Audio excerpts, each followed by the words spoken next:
घर बनाना सपना है, लेकिन बिना बजट प्लानिंग के वो सपना कब कर्ज में बदल जाता है पता ही नहीं चलता। क्या आप भी अपना घर बनाने का सपना देख रहे हैं लेकिन बजट समझ नहीं आ रहा है? एक छोटी सी गलती लाखों पर पड़ सकती है, इसीलिए ये वीडियो जरूर देखें। जी हाँ दोस्तों, नमस्कार, आपका बहुत बहुत स्वागत है हमारे YouTube चैनल पर। अगर आप पहली बार ये वीडियो देख रहे हैं तो प्लीज़ हमारे चैनल को सब्सक्राइब कर दें और पूरा वीडियो देखने के बाद लाइक कर दें और अपना प्यारा सा कमेंट्स दे दें। जी हाँ दोस्तों, आज मैं बताऊंगा घर का सपना पूरा करें बजट प्लानिंग के साथ। मैं आपको 5 स्टेप में बताऊंगा कि बजट प्लानिंग कैसे करें। तो सबसे पहले स्टेप 1 में बताऊंगा ज़मीन का खर्चा, दूसरे स्टेप में बताऊंगा निर्माण का खर्चा, उसके बाद तीसरे स्टेप में बताऊंगा आर्किटेक्ट प्लस नक्शा, उसके बाद चौथे स्टेप में बताऊंगा मटेरियल एंड मजदूरी, और 5वें स्टेप में हिडन कॉस्ट बताऊंगा। तो दोस्तों शुरू करता हूं मैं। ज़मीन का खर्चा, अगर पहले कि मैंने बताया आपको स्टेप 1 के बारे में बता रहे हैं, ज़मीन का खर्चा।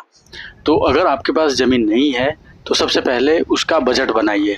प्रॉपर्टी के लोकेशन के हिसाब से रेट अलग अलग हो सकते हैं, जैसे 500 रुपये स्क्वायर फीट से लेके 5000 रुपये स्क्वायर फीट तक जा सकता है। ये रहा ज़मीन का खर्चा। स्टेप 2 की बात करें तो निर्माण का खर्चा। तो निर्माण के खर्चा में बात करेंगे कि बेसिक कंस्ट्रक्शन कॉस्ट क्या होता है, स्टैंडर्ड कंस्ट्रक्शन कॉस्ट क्या होता है, और हाई एंड जो होता है कॉस्ट वो क्या होता है। तो बात करते हैं basic construction cost. Basic construction की लागत 1200 रुपये से लेके 1800 रुपये पर स्क्वायर फीट होती है। स्टैंडर्ड क्वालिटी की बात करें तो वो आपका 1800 रुपये से लेके 2500 रुपये स्क्वायर फीट तक होता है। हाई एंड की बात करें तो वो 3000 रुपये से प्लस में जाता है, वो स्क्वायर फीट होता है। मतलब 3000 स्क्वायर फीट हो जाएगा, 3500 हो जाएगा, 4000, जो हाई एंड का कोई लिमिट नहीं है। इसका मतलब आपका हुआ कि 1000 स्क्वायर फीट के लिए अगर घर बना रहे हैं, नॉर्मल जो खर्चा आएगा आपका कम से कम 12 से 25 लाख रुपए तक का खर्चा आ जाएगा। अब हम बात करते हैं स्टेप 3 के बारे में, नक्शा और आर्किटेक्चर फीस। इसमें बात करेंगे हम आर्किटेक्ट या इंजीनियर का फीस जो होता है वो कम से कम 10 रुपये से लेके 50 रुपये पर स्क्वायर फीट तक जाता है। कभी कभी परसेंटेज भी के हिसाब से भी काम होता है, जैसे 2%, 5% टोटल कॉस्ट पे होता है। ये हो गया आपका नक्शा, स्टेप 3। अब बात करते हैं स्टेप 4, जिसमें आपका मजदूरी और मटेरियल। तो इसमें बात करते हैं मटेरियल और लेबर जो कॉस्ट है, टोटल कॉस्ट का 60 to 70% होता है।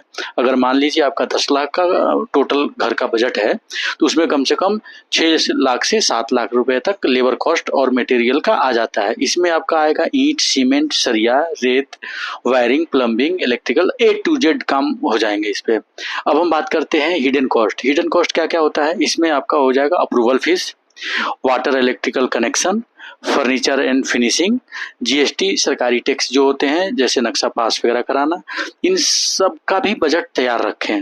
जैसा कि मैंने बताया आपको, बजट बनाने का असली तरीका मैं बताता हूँ। इसका फॉर्मूला क्या है? फॉर्मूला है कि मान लीजिए total area square feet into पर स्क्वायर फीट बराबर टोटल एस्टिमेट आ जाता है। तो मान लीजिए आपका 1000 स्क्वायर फीट है और आपका 1500 रुपये पर स्क्वायर फीट का रेट है, तो 15 लाख का बजट आ जाएगा नॉर्मल क्वालिटी में। तो इसमें टिप्स क्या है? टिप्स है कि इसमें स्ट्रक्चर का 60% लगता है और फिनिशिंग पे 40% लगता है। ये आपका फॉर्मूला बजट निकालने का है। अब हम इसमें बात करते हैं कि कहाँ कहाँ खर्च होता है।